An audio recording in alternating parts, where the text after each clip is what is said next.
Education ground চ্যানেলে সকলকে জানাই স্বাগত। আশা করি সকলে ভালো আছো। আমি তোমাদের সঙ্গে সৌরভ। আজকে আমরা আরআরবি গ্রুপ ডি এবং এনটিপিসিতে প্রিভিয়াস ইয়ারে আসা কিছু সায়েন্সের এমসিকিউ নিয়ে আলোচনা করব।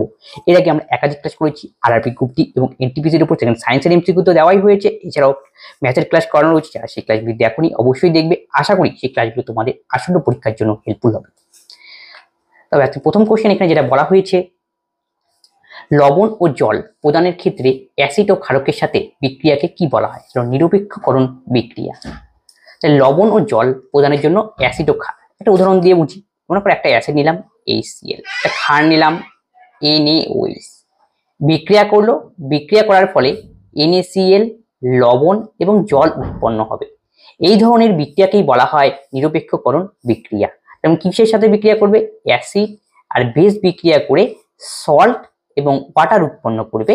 সেই ধরনের বিক্রিয়াকে আমরা বলবো নিরপেক্ষকরণ বিক্রিয়া। সংমিশ্রণ প্রক্রিয়া বলতে পারি বা সংযোজন বিক্রিয়া বলতে পারি। সংযোজন, যেমন হাইড্রোজেন আর অক্সিজেন দুটো মিলে তৈরি হবে জল। এই ধরনের বিক্রিয়াকে বলা হয় সংযোজন বিক্রিয়া। পাচন বিক্রিয়া মানে বিয়োজন বিক্রিয়া। বাংলায় ইংরেজি থেকে বাংলাতে ট্রান্সলেশন করা, এই জন্য একটু এরকম দেওয়া রয়েছে। পরীক্ষা কোশ্চেন পরে এরকমই দেওয়া ছিল। বিয়োজন বিক্রিয়া, বিয়োজন মানে মনে করো H2O2 নিলাম, হাইড্রোজেন পার অক্সাইড। একে ভাঙলে পরে আমরা কি পাবো? জল আর অক্সিজেন পাবো। এই যে একটা ভেঙে দুটো তৈরি হলো, এটাকেই বলা হয় পাচন প্রক্রিয়া। সরল মনে এখানে আমরা ধরে নিতে পারো প্রতিস্থাপন বিক্রিয়া। প্রতিস্থাপন, প্রতিস্থাপন মানে কি? মনে করো জিঙ্কের সঙ্গে কপার সালফেট যুক্ত করলো, তাহলে বিক্রিয়া করলে Z10SO4 আর কপার উৎপন্ন হবে। এই ধরনের বিক্রিয়াকে প্রতিস্থাপন করা। এই ধরনের বিক্রিয়া করলে সরল বিক্রিয়া প্রতিস্থাপন বিক্রিয়া। শুদ্ধ বাংলা বই প্রতিস্থাপন দেওয়া থাকে, আর ইংরেজিতে ট্রান্সলেট করা হয়েছে ইংরেজিতে, মানে এই জন্য এরকম মনে হয়েছে। আশা করি বোঝা গেল। কোন পরিবেশগত পিরামিডে সর্বদা সোজা থাকে? এটা হলো বাস্তুতন্ত্র থেকে কোশ্চেন, ইকোসিস্টেম। মনে করে এটা পিরামিড। পিরামিডকে বিভিন্ন স্তরে ভাগ করা হয়েছে। এরকম কতগুলি স্তর? 1 2 3 4 মনে করো। সবার নিচের স্তরে কে থাকবে? সবচেয়ে বেশি কারা থাকে? উৎপাদক। যেমন সবুজ উদ্ভিদরা, এই সবার নিচে থাকবে উৎপাদক। উৎপাদককে যারা খাবে তাদের প্রাথমিক শ্রেণীর খাদক, তারপরে থাকবে প্রাথমিক। তাদেরকে যারা থাকবে খাবে তাকে হলো কি? গৌণ খাদক। তাদেরকে যারা খাবে আবার প্রগৌণ খাদক। এমন করে একটা পিরামিড তৈরি করা হয়েছে। এই যে ধরনের পিরামিড, এটাকে বলা হয় শক্তির পিরামিড। এই পিরামিড এখান থেকে একটা আমরা কনসেপচুয়াল কোশ্চেন আছে যে লিন্ডেম্যানের 10% নিয়ম। লিন্ডেম্যানের 10% নিয়ম। লিন্ডেম্যানের 10% নিয়ম এই বলে যে কোনো একটা পুষ্টিতর থেকে যদি আরেকটা পুষ্টিতরকে ভক্ষণ করে বা খেয়ে নেয়, তখন তার শক্তি 10% পরবর্তী শক্তি স্থানান্তর। মনে করে একটা উৎপাদক একটা গাছকে একটা মনে করো ছাগল খেলো, তাহলে এই গাছের থেকে 10% শক্তি তার পরবর্তী শক্তি স্তরে পৌঁছবে। এই তাকে যদি আবার খায়, তার থেকে 10% শক্তি পরবর্তী শক্তি স্তরে পৌঁছবে। এইটাই হলো লিন্ডেম্যানের 10% নিয়ম। একটি স্থির প্রবাহ I এবং R রোধের যন্ত্রের মধ্য দিয়ে প্রবাহিত হয় টি সময়ে এটি দ্বারা উৎপাদিত তাপের পরিমাণ কত? এটা হলো তড়িৎ প্রবাহ সংক্রান্ত যে জুলের সূত্র রয়েছে, সেই জুলের সূত্র এই বলেছে যে কোনো পরিবাহীর মধ্যে যদি কারেন্ট প্রবাহিত হয়, তাহলে সেখানে তাপ উৎপন্ন হয়। সেই তাপের সঙ্গে বিভিন্ন রিলেশন একটা করে তৈরি করেছেন। তিনি বলেছিলেন উৎপন্ন তাপ প্রবাহ মাত্রার সাথে বর্গের সমানুপাতিক। I মানে প্রবাহ মাত্রা, যখন R মানে রোধ এবং সময় কনস্ট্যান্ট থাকে, এটা কনস্ট্যান্ট থাকবে যখন। আবার তিনি বলেছিলেন H এর সঙ্গে R এর সমানুপাতিক, রোধের সমানুপাতিক যখন T এবং I কনস্ট্যান্ট মানে ধ্রুবক। আবার উৎপন্ন তাপ গেল HI আর T এর সঙ্গে সময়ের সঙ্গে সমানুপাতিক যখন R এবং I ধ্রুবক। এই তিনটাকে কম্বাইন করেই তৈরি হয়েছিল জুলের তাপীয় প্রবাহ সংক্রান্ত সূত্র। সেটা হলো H versus I square RT। তাহলে আমাদের সঠিক উত্তর হবে অপশন বি। নেক্সট কোশ্চেন বলেছে AC3 একটা ইকুয়েশন দেওয়া রয়েছে, সমতা বিধান করতে বলা হয়েছে। এখানে বলছে ABD এর জায়গায় কি বসবে, তাহলে এই ইকুয়েশনটা আমরা তুলে নিচ্ছি। A ফর A মানে এটা মানে প্রথমেরটা A এর এখানে দেওয়া রয়েছে। আচ্ছা, এটা আমি পরে দিচ্ছি আগে তো পরে বসিয়ে দেব। C3H প্লাস ফাঁকা রাখলাম O2 কার্বন ডাই অক্সাইড আর হলো জল। এটাকে আমাকে ব্যালেন্স করতে হবে। এখন ব্যালেন্স করার নিয়ম কি, এখানে যতগুলো রয়েছে সমান সমান এই পাশে, এখানে কার্বন যতগুলো রয়েছে সমান সমান এই পাশে কার্বন ততগুলো আনতে হবে, সমান সমান এক পাশে অক্সিজেন যতগুলো রয়েছে সমান সমান অক্সিজেন ততগুলো আনতে হবে, এরকম ভাবে সমান করতে হবে। তাহলে করবো কিভাবে, তাই দেখো প্রথমে কার্বন নিয়ে টেস্ট করি। তাহলে কার্বন এখানে রয়েছে তিনটা, এই পাশে সমান সমান এক পাশে রয়েছে তিনটা, তাহলে এই পাশে কার্বন কয়টা, একটা, সমান করার জন্য এখানে 3 দিতে হবে। তাহলে কার্বন সমান করে গেল, কার্বন গেল। এবার আমি হাইড্রোজেনটা সমান করি, তাহলে হাইড্রোজেন এই পাশে কত রয়েছে, বেশি রয়েছে, হাইড্রোজেন 8 রয়েছে, এই পাশে আমাকে হাইড্রোজেনের সংখ্যা 8 আনতে হবে। তাহলে 2 তো দেওয়া রয়েছে, তাহলে এখানে 4 দেবো, 4 দোকানে 8, এইভাবে কিন্তু হিসেবে হাইড্রোজেন 8 হয়ে গেল।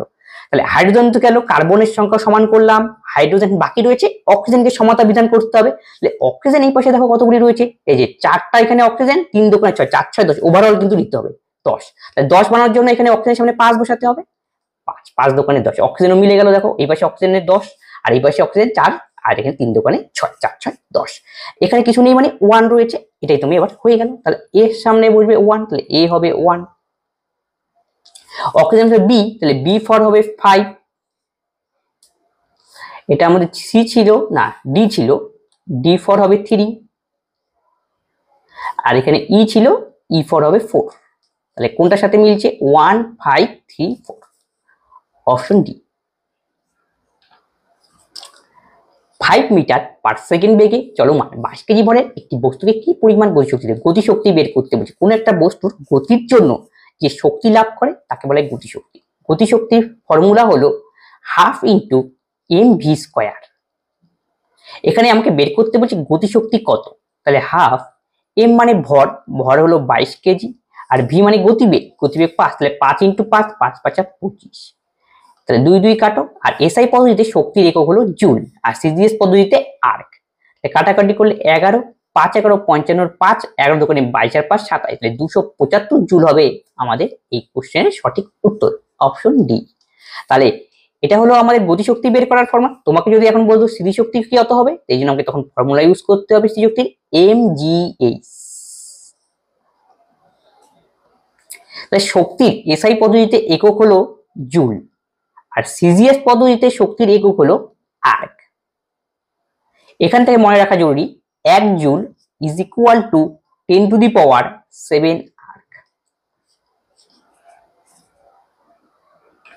27 কত হয়েছে, 275 জুল, এই শূন্যটা হবে না, একটু ভুল হয়ে গেল, অপশন এ তে টিক করতে হবে, অপশন। কোন পর্বের প্রাণীদের সন্ধিযুক্ত পপাঙ্গ রয়েছে, মানে যাদের পা, কোন ধরনের প্রাণীদের পা খন্ড খন্ড অংশে বিভক্ত, সেটা এখানে বলছে আর্থ্রোপোডা। আরশোলা আর্থ্রোপোডা পড়তে পারে, বিভিন্ন কীটপতঙ্গ, পিঁপড়ে, ফড়িং, এরা হলো আর্থ্রোপোডা পর্বের প্রাণী। তাহলে আর্থ্রোপোডা পর্বের সাথে পতঙ্গ শ্রেণীর প্রাণীরা হয় যাদের পা খন্ড খন্ডে অংশে বিভক্ত, তাহলে বোঝা গেল আর্থ্রোপোডা কি। তাহলে এখন তো মোলাস্কা, মোলাস্কা মানে কি, শামুক এবং ঝিনুক জাতীয় প্রাণী, শামুক আর ঝিনুক, যাদের দেহের বাইরে একটা চুন জাতীয় আবরণ থাকবে, চুন জাতীয় আবরণ, এটাকে ম্যান্টেল বলা হয়। এটা দেখতে পাওয়া যাবে, শামুকের উপর দেখো একটা খোল রয়েছে, ঝিনুকের এরকম শক্ত টাইপের খোল রয়েছে, চুন জাতীয় পদার্থ দিয়ে তৈরি হয়, এই জন্য এই সমস্ত প্রাণীদের বলা হয় মোলাস্কা পর্বের অন্তর্ভুক্ত প্রাণী। তাহলে আশা করি বোঝা গেল কারা মোলাস্কা। নিমাটোডা গোল কিমড়ি জাতীয় প্রাণী নিমাটোডা, আর হলো কন্টকতক বা একাইনোটার্মাটা, তারা মাছ হলো এর উদাহরণ, তারা মাছ। তারা মাছের দেহ অসংখ্য এরকম 5টা মনে করো তারার মতো থাকবে, এবং এদের দেহ কাঁটা যুক্ত থাকে এবং চুন জাতীয় পদার্থ দিয়ে তৈরি হয়। এটাই হলো কি একাইনোডার্মা পর্বের প্রাণীদের বৈশিষ্ট্য। 10 সেকেন্ডে 5 অ্যাম্পিয়ার বৈদ্যুতিক প্রবাহ প্রবাহিত হলে একটি পরিবাহীর দুটি বিন্দুর মধ্যে কত পরিমাণ আধান উৎপন্ন হবে, এটা বের করার জন্য আমাকে এই ফর্মুলাটা ইউজ করতে হবে। I equal to Q by T. এখানে দেখো আই মানে তড়িৎ প্রবাহ মাত্রা দেওয়া রয়েছে 5 অ্যাম্পিয়ার, কিউ আর টাইম আমাদের 10 সেকেন্ড, তাহলে কিউ মানে আধানের মান বের করতে বলেছে 5 10 50, তাহলে এসআই পদ্ধতিতে আধানের একক হলো কুলম্ব, আর সিজিএস পদ্ধতিতে ইএসইউ বিভব, সিজিএস পদ্ধতিতে আধানের একক হলো ইএসইউ বিভব, এটা হলো আধানের একক। এখান থেকে একটা ফর্মুলা শিখলাম আমরা, I equal to Q by T. তড়িৎ প্রবাহ মাপা হয় অ্যাম্পিয়ার এককে, অ্যাম্পিয়ার। এককে মাপা হয়, একক কিন্তু ইউনিট। অ্যামোমিটার যন্ত্রের সাহায্যে তড়িৎ প্রবাহ মাপা হয়। কোন যন্ত্রের সাহায্যে মাপা হয়? তখন অ্যান্সার হবে অ্যামোমিটার। অ্যামোমিটার অ্যামোমিটার যন্ত্রের সাহায্যে তড়িৎ প্রবাহ মাত্রা মাপা হয়, আর অ্যাম্পিয়ার হলো তড়িৎ প্রবাহ মাত্রা মাপার একক। তাহলে আমাদের সঠিক উত্তর হবে অপশন এ। কে প্রথম পরমাণুবাদ হবে? এটা পরমাণুবাদের প্রবর্তন করেন জানো সবাই? ডাল্টন। ডাল্টনকে বলা হয় পরমাণুবাদের জনক। তিনি বলেছিলেন পরমাণু অবিভাজ্য, পরমাণুকে ভাঙা যায় না। এই যেটা তিনি কনসেপ্ট, আরো তিনি একাধিক কনসেপ্ট দিয়েছিলেন, এই কনসেপ্ট দিয়েছেন জন ডাল্টন। এই জন্য প্রথম তিনি যে কনসেপ্ট দিয়েছেন পরমাণু সংখ্যাঙ্ক, এই জন্য জন ডাল্টনকে বলা হয় পরমাণুবাদের জনক। তাহলে J Thomson, Rutherford, Nils bore এরা পরমাণু সংক্রান্ত বিভিন্ন মডেল ধারণা দিয়েছেন। জে থমসন কি বলেছিলেন? কোন এক পরমাণুকে ওয়াটারমেলনের সঙ্গে তুলনা করেছিলেন, মানে তরমুজের সঙ্গে তুলনা করেছিলেন। তরমুজ যদি হয় এটা, তাহলে এর ভেতরে রয়েছে ইলেকট্রনগুলি, তাহলে মাইনাস আধান এগুলো, আর যে নিউক্লিয়াসটা রয়েছে, পরমাণুটা রয়েছে, সেটা হবে প্লাস আধান। এই টাইপের কনসেপ্টটা দিয়েছিলেন কে? J Thomson. আশা করি বোঝা গেল। রাদারফোর্ড পরমাণু রিলেটেড, রাদারফোর্ডের কনসেপ্ট ছিল পরমাণুর ভেতরে নিউক্লিয়াস থাকে এবং তাকে কেন্দ্র করে ইলেকট্রনগুলি ঘোরে। ইলেকট্রন হলো মাইনাস আর নিউক্লিয়াস হলো প্লাস। এই কনসেপ্টটা দিয়েছিলেন পরমাণু রিলেটেড বিজ্ঞানী রাদারফোর্ড।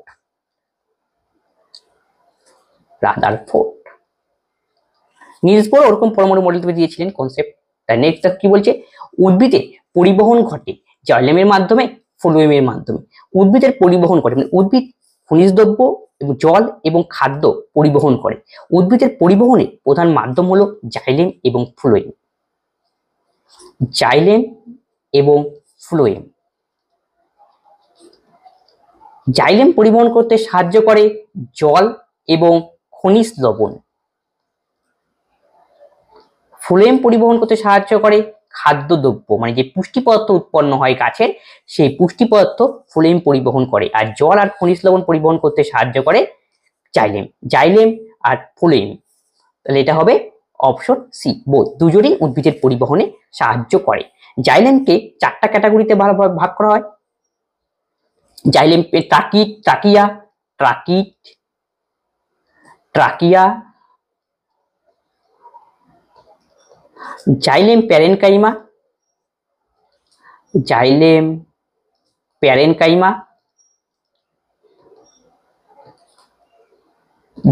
তন্তু।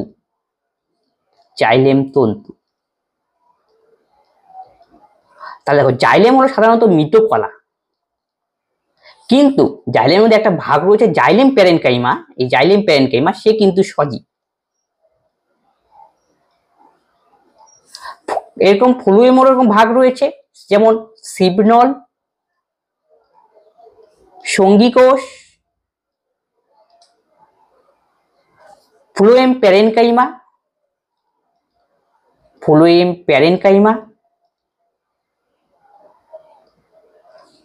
তন্তু।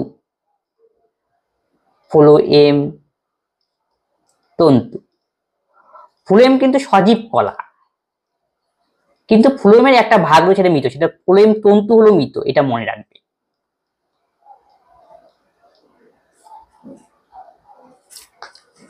মানবদেহের দীর্ঘতম কোষটির নাম কি? স্নায়ু কোষ হলো মানবদেহের দীর্ঘতম কোষ। মানবদেহের বৃহত্তম কোষ হলো, মানবদেহের আলোচনা হচ্ছে, মানবদেহের বৃহত্তম কোষ আর ক্ষুদ্রতম কোষ।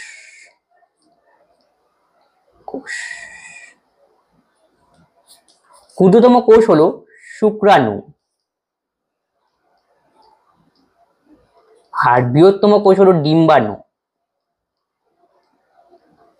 সবচেয়ে বড় প্রাণী কোষ হলো অস্টিসের ডিম,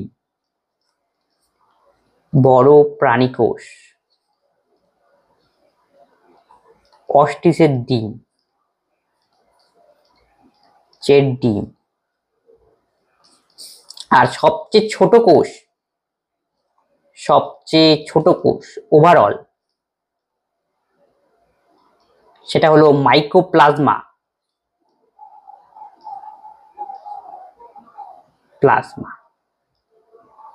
কোষ প্রথম আবিষ্কার করেছিলেন রবার্ট হুক। রবার্ট হুক যে কোষ আবিষ্কার করেছিলেন সেটা ছিল মৃত। তাহলে সজীব কোষ আবিষ্কার করেছেন কে? লিউয়েনহক। লিউয়েনহক, হুক বা হক, তিনি আবিষ্কার করেছিলেন সজীব কোষ। সজীব কোষ।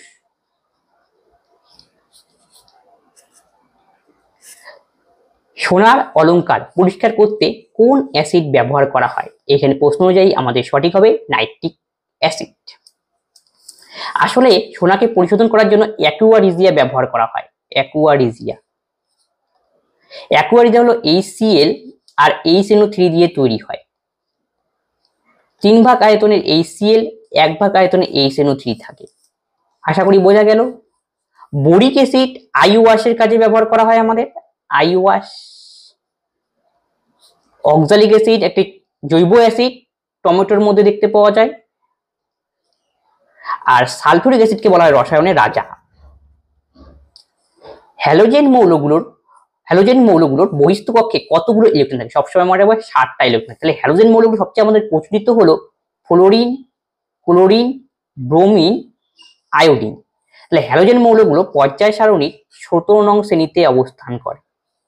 তাহলে পর্যায় সারণী হ্যালোজেন মৌলের অন্যতম একটা প্রপার্টি হলো তড়িৎ ঋণাত্মকতা। সবচেয়ে বেশি হ্যালোজেন মৌলের তড়িৎ ঋণাত্মকতা দেখা যায় ফ্লোরিন, তারপরে ক্লোরিন, তারপরে ব্রোমিন, আয়োডিন। তাই তড়িৎ ঋণাত্মকতা সবচেয়ে বেশি, মানে ইলেকট্রোনেগেটিভিটি। তড়িৎ ঋণাত্মকতা সবচেয়ে বেশি হলো ফ্লোরিনের, তারপরে ক্লোরিনের, তারপরে ব্রোমিন, তারপরে আয়োডিন। যেমন দেখো ফ্লোরিনের পরমাণু ক্রমাঙ্ক 9, এর প্রথম কক্ষে 2টো থাকবে, তারপরে কক্ষে 7টা। তাহলে এর পর্যায় হবে কত? 2টো রয়েছে 2, আর শ্রেণী হবে এর সঙ্গে 10 যোগ করো 17। পর্যায় 2 এরকম হবে। 17 নম্বর শ্রেণীতে ক্লোরিনের কত? 17, প্রথম কক্ষে 2, তারপর কক্ষে 8, তারপরে 7। এর পর্যায় হলো 3, তাহলে শ্রেণী হবে 7, বেশি হয়ে 10 এর সঙ্গে 7 যোগ করতে হবে, 17 নম্বর শ্রেণী। এইভাবে ফ্লোরিন, ক্লোরিন, ব্রোমিন, আয়োডিন। নিউটনের দ্বিতীয় সূত্রতে কিসের সংরক্ষণের সূত্রের দিকে পরিচিত? ভরবেগের সংরক্ষণ সূত্র থেকে বিবর্তিত হয়। তাই নিউটনের প্রতিসূত্র থেকে আমরা পাই জাড্ডের ধারণার কনসেপ্ট, জাড্ডের কনসেপ্ট এবং বলের সংজ্ঞা।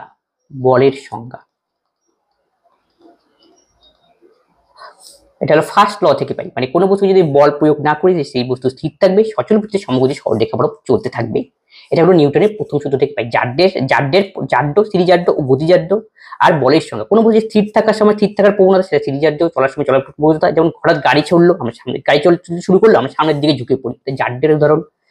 আশা করি বোঝা গেল। আর নিউটনের দ্বিতীয় সূত্র থেকে পাওয়া যায় বলের পরিমাপ, এবং এখান থেকেই তৈরি হয় F = ma বা ভরবেগের ধারণা। দ্বিতীয় সূত্র বলেছে বস্তুর ভরবেগের পরিবর্তনের হার, ভর ইনটু বেগ, ভরবেগের পরিবর্তনের হার মানে সময়ের সাপেক্ষে হবে, হার মানে প্রযুক্ত বলের সমানুপাতিক। এটাই হলো নিউটনের দ্বিতীয় সূত্র। বল যেদিকে প্রযুক্ত হবে বস্তুর ভরবেগের পরিবর্তন সেই দিকেই ঘটবে। তাহলে এখান থেকেই এই সূত্রটা তৈরি হয়। F কিছু দিয়ে গুণ হবে, আর m এখানে কমন গেলে পড়ে থাকবে v - u/t। v - u/t মানে ত্বরণের রাশিমালা। তাহলে k m × a, k যদি 1 হয় তখন F = m × a। এই ফর্মুলাটা আমরা পাই নিউটনের দ্বিতীয় সূত্র থেকে। আর তৃতীয় সূত্র থেকে আমরা পাই প্রত্যেকটি বস্তুর প্রত্যেকটি আঘাত করে বা প্রত্যেকটি ক্রিয়ার সমান ও বিপরীত প্রতিক্রিয়া রয়েছে। তাহলে ক্রিয়া = প্রতিক্রিয়া, অ্যাকশন = রিঅ্যাকশন। এই কনসেপ্ট পাই তৃতীয় সূত্র থেকে।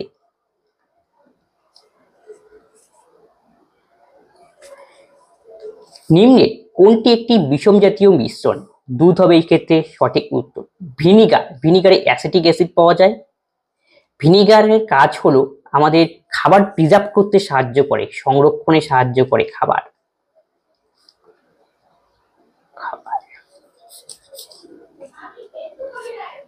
কে পারমাণবিক সংখ্যার উপর ভিত্তি করে মৌলগুলিকে শ্রেণীবদ্ধ করেছে? পারমাণবিক সংখ্যার উপর ভিত্তি করে শ্রেণীবদ্ধ করেছেন বিজ্ঞানী মোজলে। বলছেন পারমাণবিক সংখ্যা বাড়ার সঙ্গে সঙ্গে কোনো মৌলের পর্যায়ক্রমিকভাবে বিভিন্ন ভৌত রাসায়নিক ধর্ম পরিবর্তিত হতে থাকে। এই যে পর্যায় রিলেটেড এই কনসেপ্ট দিয়েছিলেন বিজ্ঞানী মোজলে। তাহলে পরমাণু সংখ্যা পরিবর্তিত হবে নির্দিষ্ট ঘর যাওয়ার সঙ্গে সঙ্গে। আশা করি বোঝা গেল। তাহলে নিউল্যান্ডস দিয়েছিলেন অষ্টক সূত্র। অষ্টক সূত্রে বোঝেছে সা রে গা মা পা পা ধা নি সা। এই 8 ঘর পর পর প্রত্যেকটা যে রয়েছে 8 ঘর পর যদি দেওয়া যায় কোন মৌলগুলিকে সাজানো রয়েছে, চার্ট রয়েছে, সেখানে গিয়ে দেখা যায় যে 8 ঘর পর পর মৌলগুলোর ধর্ম নির্দিষ্ট সময় পর 8 ঘর পর পর ধর্মগুলি পর্যায়ক্রমভাবে ভৌত রাশিগুলি পুনরাবৃত্তি ঘটে, মানে প্রায় সেম টাইপের ধর্ম দেখা যায় 8 ঘর পর পর। এই কনসেপ্ট দিয়েছিলেন বিজ্ঞানী নিউল্যান্ড। ম্যান্ডেলিভ করেছিলেন পারমাণবিক ভরের উপর কনসেপ্ট, পারমাণবিক ভর, মানবিক ভর। তাহলে পারমাণবিক ভর কি, মানে পারমাণবিক ভর অনুযায়ী যদি কোনো আগানো যায় পর্যায় সারণী, তাহলে কি নির্দিষ্ট সময় পর পর নির্দিষ্ট ঘর পর পর বিভিন্ন ধর্মগুলো পরিবর্তিত হতে থাকে। এই হলো ম্যান্ডেলিভ। ম্যান্ডেলিভকে বলা হয় আধুনিক পর্যায় সারণীর জনক, আধুনিক পর্যায় সারণীর জনক, সারণীর জনক। ডোবেরাইন দিয়েছিলেন ট্রাইট ফর্মুলা বা ত্রয়ী সূত্র, ত্রয়ী সূত্র।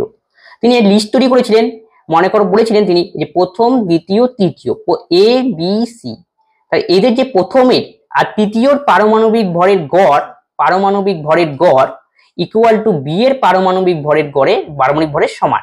এই ধারণার উপর লিস্ট করে তিনি যৌগগুলোকে, মৌলগুলোকে সাজিয়েছিলেন। একটা পর্যায় লিস্ট তৈরি করেছিলেন, পর্যায় সারণী তৈরি করেছিলেন। মানবিক ভর গড়ের কনসেপ্ট, তাহলে প্রথম ও তৃতীয় গড় পারমাণবিক ভরের গড় দ্বিতীয় মাঝখানেরটা সমান হবে, এই রিলেটেড করে এটাই হলো ট্রাইট। নিচের কোন সমীকরণটি প্রদত্ত বিক্রিয়ার জন্য সুষম রাসায়নিক সমীকরণ, মানে কোন সমীকরণটা ব্যালেন্স করে দেওয়া রয়েছে, তার মানে ব্যালেন্স করার জন্য তোমাকে দেখতে হবে প্রত্যেকটাতে সমান থাকে কিনা। মনে করো এফি রয়েছে সমান সমানে এক পাশ দুপাশ তুমি লক্ষ্য করে, প্রথম যদি এর বাঁ পাশে আমরা লক্ষ্য করি এফি রয়েছে এখানে 1, ডান পাশে এফি রয়েছে 3, তাহলে কি সমান হলো? একটা না হলেই ক্যান্সেল, তার মানে সমান হলো না এফি, এটা হবে না। তারপরটা চেক করো, পরেরটাতে 2 নম্বরে বি নম্বর অপশনে এফি রয়েছে 3, আর এই সমান সমানের ওই পাশে দেখো এফি রয়েছে 3, ঠিক আছে, এফি মিললো, ভালো কথা।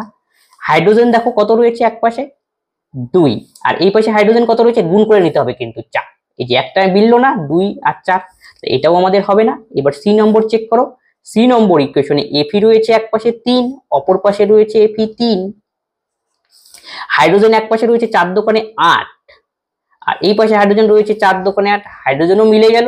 এবার অক্সিজেন চেক করো, অক্সিজেন রয়েছে 4, আর এই পাশে অক্সিজেন রয়েছে 4, তার মানে এটাই হলো ব্যালেন্স ইকুয়েশন, তার মানে অপশন সি।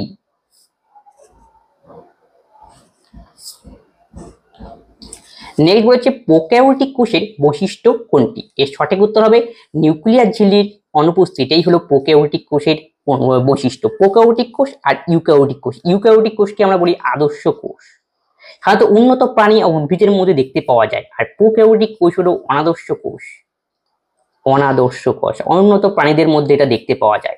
ইউক্যারিওটিক কোষের প্রধান বৈশিষ্ট্য হলো আদর্শ নিউক্লিয়াস থাকে, আর প্রোক্যারিওটিক কোষে আদর্শ নিউক্লিয়াস থাকে না, এটার অন্যতম প্রধান বৈশিষ্ট্য। তাহলে প্রথমে কি বলছে, প্রোক্যারিওটিক কোষের বৈশিষ্ট্য কোনটি, সুস্থিত নিউক্লিয়াস প্রোক্যারিওটিক কোষে থাকে না, ইউক্যারিওটিক কোষে থাকে, তার মানে এটা তো হবে না। 2 নম্বর নিউক্লিয়াসের উপস্থিতি, নিউক্লিয়াস কোনটাতে দেখতে পাওয়া যায়, আদর্শ নিউক্লিয়াসের মধ্যে, অংশকে দেখতে পাওয়া যায় না, তার মানে এটাও হবে না প্রশ্ন অনুযায়ী। ইউক্যারিওটিক কোষের তুলনায় অপেক্ষিত কম বয়সী, এটাও কি হবে না। আর নিউক্লিয়ার ঝিল্লি মানে কি, নিউক্লিয়ার ঝিল্লি মানে কি পরমাণু, এটা মনে করো কোষের মধ্যে নিউক্লিয়াস থাকে, নিউক্লিয়াস যে বাইরে যে পর্দা থাকে সেটার কথা এখানে বলা হচ্ছে, সেটার উপস্থিতি, এটাই হলো নিউক্লিয় ঝিল্লি। আশা করি বোঝা গেল, পর্দাটা নিউক্লিয় পর্দা। ক্রোমোজোম কোথায় অবস্থিত, নিউক্লিয়াসে অবস্থিত ক্রোমোজোম।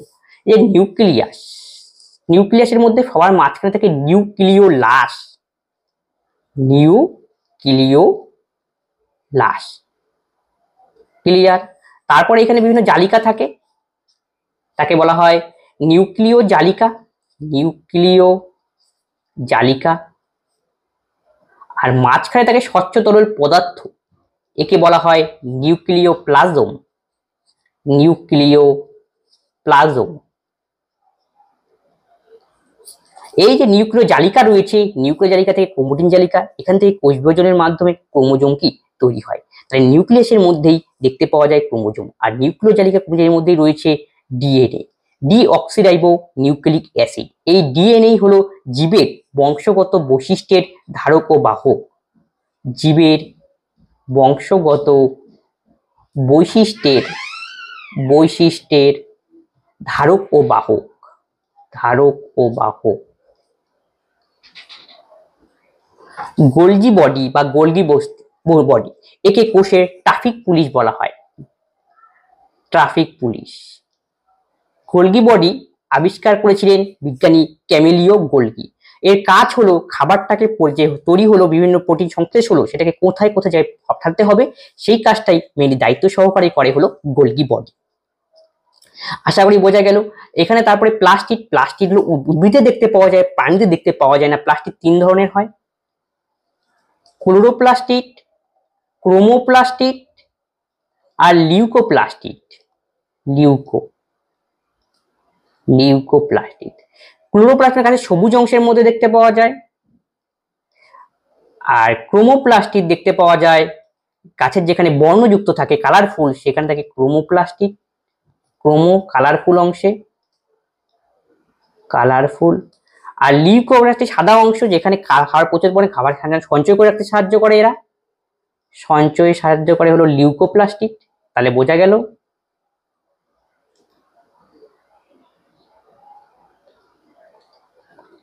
এই হলো প্লাস্টিডের কাজ। নেক্সট হলো নিম্নলিখিত মধ্যে কোনটিকে মূর্খের সোনা বলা হয়? এর সঠিক হবে অপশন বি, আয়রন সালফাইড বা ফেরাস সালফাইড বা আয়রন 2 সালফাইড, ঠিক আছে, ফেরাস সালফাইড। এটাকে বলা হয় নিম্নলিখিত মূর্খের সোনা। কেন? এর মধ্যে এটার কালার অনেকটা সোনার মতো চকচকে।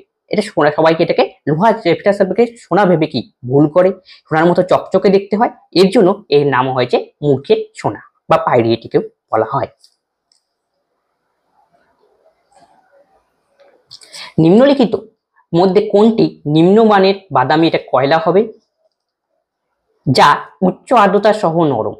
এখানে প্রশ্নের অপশনে রয়েছে বিটুমিনাস, অ্যান্থ্রাসাইট, পিট, লিগনাইট। এর সঠিক উত্তর হবে অপশন ডি, লিগনাইট। সবচেয়ে উন্নত শ্রেণীর কয়লা হলো অ্যান্থ্রাসাইট, সবচেয়ে উন্নত।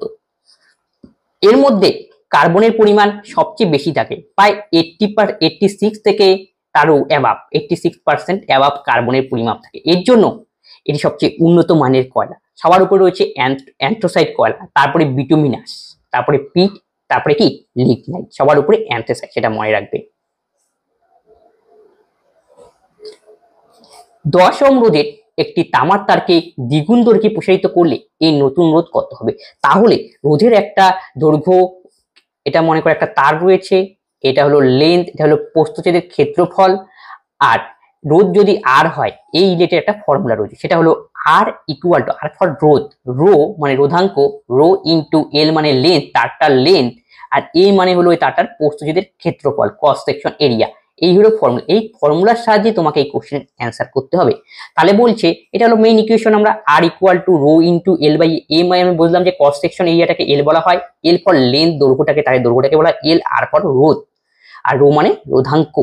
তাহলে প্রশ্নে বলেছে 10 ওহম রোধে একটি তারকে দ্বিগুণ দৈর্ঘ্য করা হলো, কিন্তু নতুন রোধ কত হবে? একটা তার রয়েছে, তার লেন্থটাকে দ্বিগুণ করা, বৃদ্ধি করা হলো, কিন্তু দ্বিগুণ যদি বৃদ্ধি করা হলো, কিন্তু এই যে তারটা রয়েছে তার আয়তন, আকারটাকে তো আমাদের সেম রাখতে হবে, মানে তার মেইন যে কম্পোনেন্ট রয়েছে, এর জন্য যদি দৈর্ঘ্যকে যদি আমরা বেরিয়ে মানে বৃদ্ধি করি, তাহলে প্রস্থকে, ক্ষেত্রফলটাকে আমাদের কমাতে হবে অ্যাডজাস্ট করার জন্য ভলিউমটাকে, ক্ষেত্রফলটাকে আমাদের লেস করতে হবে। তাহলে কতটা কমাতে হবে? সেটা যদি দুগুণ বাড়ানো হয়, তারপরে হাফ গুণ কমাতে হবে। এই হলো লজিক, এখান থেকেই কনসেপ্ট দিয়ে আমাকে করতে হবে। এটা 2 গুণ হলে পরে এটাকে অর্ধেক করতে হবে পার্শ্বদের ক্ষেত্রফল। এখান থেকে দেখো R1 equal to rho into এলটাকে অর্ধেক করা হলো L/2, আর এলটাকে দ্বিগুণ করা হয়েছে, তাহলে 2L হবে। যেহেতু এলটাকে দ্বিগুণ করা হয়েছে, আমাদের টোটাল আয়তনটাকে অ্যাডজাস্ট করতে হবে, এটাকে আমাকে কি তার মানে অর্ধেক করতে হবে অ্যাডজাস্টমেন্টের জন্য, তাই এটা কত হবে A/2। এখন যদি আমরা ক্যালকুলেশন করি R1 ইকুয়াল টু 2 দোকানে 4 রো ইন্টু L/A, তাহলে রো ইন্টু L/A মানে হলো রোধ, R1 4 ইন্টু আর, এই রোধের মান দেওয়া রয়েছে 10, তাহলে 4 ইন্টু 10, তার মানে আমাদের অ্যান্সার দাঁড়াবে 40 ওহম, অপশন ডি। আপনি গ্রুপের নিচে যেতে থাকলে পারমাণবিক আকারের পরিবর্তন হবে, অপশন সি বৃদ্ধি হবে। পর্যায় সারণীর যে উপর থেকে নিচে যাওয়া যায়, তাহলে আমাদের কি হবে? পারমাণবিক ব্যাসার্ধ, পারমাণবিক আকার বৃদ্ধি পাবে, উপর থেকে নিচে নামলে বৃদ্ধি। তাহলে বাপাস থেকে ডান পাশে গেলে হ্রাস হবে পরমাণুর আকার, সেটা তোমরা মনে রাখবে। এখান থেকেও কনসেপচুয়াল কোশ্চেন জিজ্ঞেস করে। নেক্সট কোশ্চেন, ভারতে কোন অপরিচিত শক্তির উৎস পাওয়া যায়? ভারতে জোয়ার ভাটাও পাওয়া যায়, বায়ু শক্তি পাওয়া যায়, সৌরশক্তি পাওয়া যায়। এই ক্ষেত্রে আমাদের সঠিক উত্তর হবে অপশন এ, যেটি সবচেয়ে অ্যাপ্রোপ্রিয়েট অ্যান্সার। অক্সালিক অ্যাসিড নিম্নলিখিত কোনটির মধ্যে পাওয়া যায়? অক্সালিক অ্যাসিড পাওয়া যায় অপশন সি, পালং শাকের মধ্যে। যদি টমেটো অপশন থাকতো সেটাকে দেওয়া লাগতো, টমেটো। পিঁপড়ের ফুলে পাওয়া যায় ফর্মিক অ্যাসিড, ফর্মিক অ্যাসিডের সংকেত হলো HCOH, formic acid, formic acid. কমলা লেবুতে পাওয়া যায় সাইট্রিক অ্যাসিড, সবগুলো কিন্তু জৈব অ্যাসিড, সাইট্রিক অ্যাসিড। আর ভিনিগারে পাওয়া যায় acetic acid, CH3COH, acetic acid.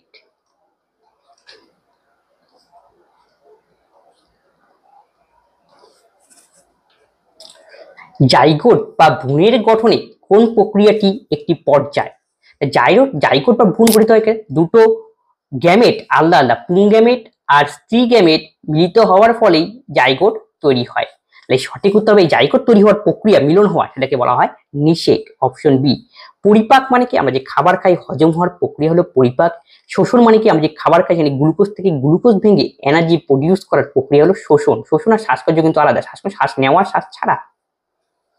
লোহিত রক্তকণিকার গঠন, লোহিত রক্তকণিকা মানে আরবিসি, রেড ব্লাড কর্পাসল। লোহিত রক্তকণিকার গড়ায়ু হলো 120 দিন। লোহিত রক্তকণিকা উৎপন্ন হয় অস্থিমজ্জা থেকে, অস্থিমজ্জা, এবং ধ্বংস হয়, ডিস্ট্রয় হয় প্লীহাতে, প্লীহা। এর কাজ হলো অক্সিজেন পরিবহনে সাহায্য করে। এর জন্য প্লীহাকে বলা হয় আরবিসির এর কবরখানা, কবরখানা। তাহলে আরবিসি কি করে? অক্সিজেন পরিবহনে আমাদের সাহায্য করে। এর মধ্যে থাকে হিমোগ্লোবিন, সেই হিমোগ্লোবিনই অক্সিজেন পরিবহনে আমাদের সাহায্য করে।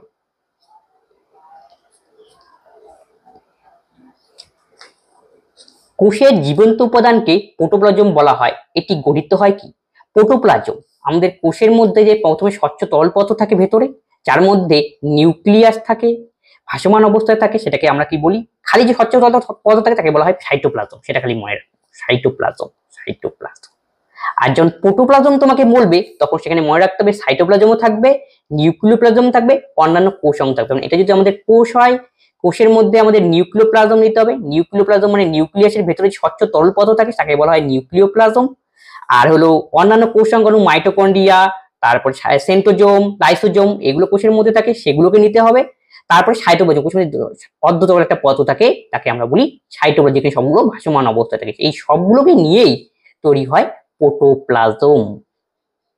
তার মানে অপশন সি হবে কারেক্ট অ্যান্সার। নিম্নলিখিত কোনটি অবতল দর্পণে ব্যবহার করা হয় না? Option A saving glass, option search লাইটের প্রতিফলক, কারের অভ্যন্তরীণ অংশ পরীক্ষা, গাড়ির রিয়ার ভিউ। গাড়িতে যে আমাদের মিরর থাকে সেখানে অবতল দর্পণ ব্যবহার করা হয় না, সেখানে ব্যবহার করা হয় উত্তল দর্পণ। উত্তল দর্পণে কি হয়? আমাদের ইমেজটাকে ছোট করে কি দেখায় এখানে, এর জন্য তো গাড়ির আমাদের ভিউ মিররে উত্তল দর্পণ ব্যবহার করা হয়। সেভিং গ্লাস দেখতে গেলে কি করতে হবে? দাড়ি কাটার যে গ্লাস, সেখানে আয়নাকে বড় করে দেখাতে হবে, এই জন্য সেখানে ব্যবহার করা হবে অবতল দর্পণ। শ্বাস লাইটেও অবতল দর্পণ। কানের অভ্যন্তরীণ অংশ দেখতে হবে, কানের জিনিসকে বড় বড় করে দেখতে হবে, সেখানে অবতল দর্পণ ব্যবহার করতে হবে। এভাবে মনে রাখো, তাহলে অনেক সহজেই তোমাদের মনে থাকবে। নেক্সট, ইলেকট্রন আবিষ্কারের জন্য কে সম্মানিত হন? ইলেকট্রন আবিষ্কার করেছিলেন জে থমসন। অপশন বি হবে সঠিক উত্তর, তিনি ইলেকট্রন আবিষ্কার করেছিলেন। আর প্রোটন আবিষ্কার করেছিলেন, প্রোটন আবিষ্কার করেছিলেন গোল্ডস্টিন। আর প্রোটনের নামকরণ করেছিলেন রাদারফোর্ড, নামকরণ করেছিলেন রাদারফোর্ড। আর প্রোটন আবিষ্কার করেছিলেন গোল্ডস্টিন। আর জেমস স্যাডউইক আবিষ্কার করেছিলেন নিউট্রন।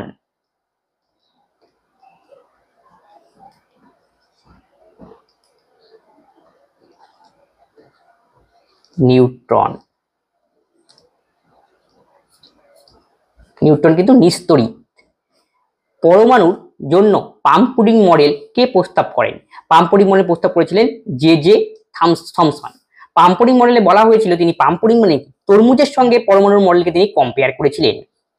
তরমুজ হয়, তরমুজের ভেতরে যে বিচিগুলো রয়েছে, বীজগুলো তাদেরকে বলেছিলেন ইলেকট্রন, তাই নেগেটিভ চার্জ যুক্ত, আর যে পরমাণুর আকার এটা কি পজিটিভ চার্জ যুক্ত। এটাই তিনি কনসেপ্ট দিয়েছিলেন বিজ্ঞানী জে থমসন। তাহলে ইলেকট্রনগুলি কি নেগেটিভ আর এটা কি পজিটিভ চার্জ যুক্ত, এই জে থমসন। আর ল্যাবোসিওকে বলা হয় রসায়নের জনক। জ্বালানির জন্য যে অক্সিজেনের প্রয়োজন হয় তিনি আবিষ্কার করেছিলেন, সেটা একাধিক আবিষ্কার করেছিলেন। রবার্ট বয়েল আদর্শ গ্যাস সংক্রান্ত বিভিন্ন ফর্মুলা দিয়েছিলেন। তিনি বলেছিলেন ভি ভ্যারিজাস 1/p, যখন টি আর এম অপরিবর্তিত থাকে, গ্যাসের আয়তনের সঙ্গে চাপের ব্যস্ত সম্পর্ক, যখন তাপমাত্রা বা এবং ভর যদি অপরিবর্তিত থাকবে। এই কনসেপ্টটা দিয়েছিলেন রবার্ট বয়েল গ্যাসের সংক্রান্ত। আর আর্নেস্ট রাদারফোর্ড তো পড়লাম একটু আগে, এবং তিনি পরমাণু মডেলের উপরেও কনসেপ্ট দিয়েছিলেন। পাচক রসে কি কি রয়েছে? পাচক রয়েছে পেপসিন, লাইপেজ, রেনিন, এগুলি হলো উৎসেচক। তাহলে পাচক রস পাওয়া যায় কোথায়? পাকস্থ রস পাওয়া যায় পাকস্থলীতে, পাকস্থলী। তাহলে পাকস্থলী থেকে এই সমস্ত উৎসেচক নির্গত হয়, সেগুলো হলো পেপসিন। পেপসিনের কাজ হলো প্রোটিন হজমে সাহায্য করে, প্রোটিনকে ডাইজেস্ট করতে সাহায্য করে, প্রোটিন। লাইপেজের কাজ হলো লিপিড জাতীয় খাবার হজমে সাহায্য করে, লিপিড। আর রেনিনের কাজ হলো দুগ্ধ জাতীয় দ্রব্য, দুধকে হজমে সাহায্য করে। সাধারণত এটা বেশি দিন স্থায়ী থাকে না, বাচ্চা যখন বড় হয়ে যায় আস্তে আস্তে এই উৎসেচকের পাওয়ার কমতে থাকে, দুধ হজম করার ক্ষমতা কমতে থাকে। আশা করি বোঝা গেল। এগুলো সব পাকস্থলী থেকে নির্গত হয়। এছাড়াও পাকস্থলীতে পাওয়া যায়, নির্গত হয় HCl গ্যাস, HCl নির্গত হয়। HCl পাকস্থলীর অক্সান্টিক কোষ থেকে নির্গত হয়, অক্সান্টিক কোষ। এর কাজ হলো কি? খাবার তো হজমে সাহায্য করেই, তারই সাথে বিভিন্ন জীবাণুকে ধ্বংস করতে সাহায্য করে HCl। দুটি পৃথক জীবের মধ্যে সম্পর্ক, যারা একত্রে বসবাস করে পারস্পরিক উপকৃত হয়, তাদেরকে কি বলে? দুটো আলাদা আলাদা জীব একই সঙ্গে থাকবে কিন্তু দুজনেই উপকৃত হবে, তখন সেই ধরনের জীব, সেই ধরনের যে পুষ্টি, যাকে আমরা বলি মিথজীবিতা। অপশন বি হবে সঠিক উত্তর। যদি একে অপরে যদি অপকার করে, পরজীবী হবে সেই ক্ষেত্রে অ্যান্সার। তবে আজকের ক্লাসে এই 31টা কোশ্চেন ছিল, আমরা আলোচনা করলাম। যদি কোনো কোশ্চেন তোমাদের ডাউট হয়, অবশ্যই তোমরা কমেন্ট বক্সে কমেন্ট করবে, বন্ধুদের সঙ্গে এই ক্লাসগুলি শেয়ার করে দাও, যাতে সকলেই এই ক্লাসগুলি থেকে উপকৃত হয়। তবে আজকের ক্লাস আমরা এখানেই শেষ করছি, পরবর্তী ভিডিওতে আবার দেখা হচ্ছে। ধন্যবাদ।